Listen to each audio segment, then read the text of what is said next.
In this video, we will discuss Civil3d Workspaces. If you would like to follow along with this video, please open the file 0201 civil3dworkspaces.dwg located in the training folder discussed in the Working with this Dataset video. Civil3d ships with predefined workspaces that help you use Civil3d more effectively. To switch between workspaces, navigate to the Workspace switching icon located in the lower left part of the AutoCAD Civil3d application window.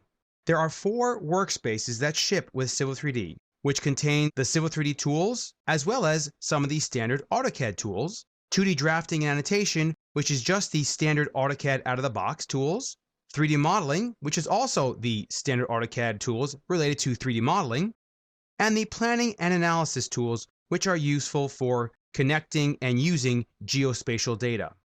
When you switch to a workspace, for those of you that don't know, a workspace is simply a stored configuration of all the available interface components in AutoCAD.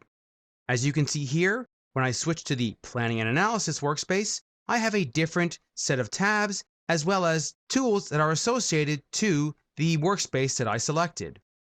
Also notice that my Tool Palette and Properties Palette, as well as my Command Line window, look a little bit different as well. This is because the workspace is storing the location and configuration of these palettes.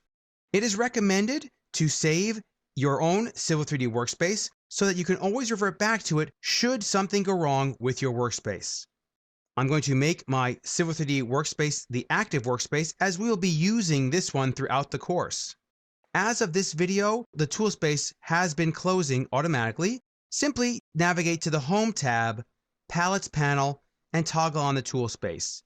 Once you save your workspace and exit AutoCAD Civil3d, the tool space will remain open. To save your own workspace, simply navigate to the Workspace switching icon and select the Save Current As option in the shortcut menu that appears. I will give it something like Civil3d and my name, and click the Save button. Another recommended setting to turn on is the Workspace switching setting. Navigate to the Workspace switching icon and select the Workspace settings option in the shortcut menu. In the When Switching Workspaces section, there are 2 options. By default, it is set to Do Not Save Changes to Workspace. What this means is that as you make changes to any of the interface components, none of your changes will be saved, and when you open up AutoCAD Civil3d again, it will revert back to the original saved configuration. So, it is recommended to actually set this to automatically save workspace changes. That way, any changes you make to your interface components will automatically be saved, and when you exit AutoCAD Civil3d, they will be there for you automatically. This concludes this video on Civil3d Workspaces.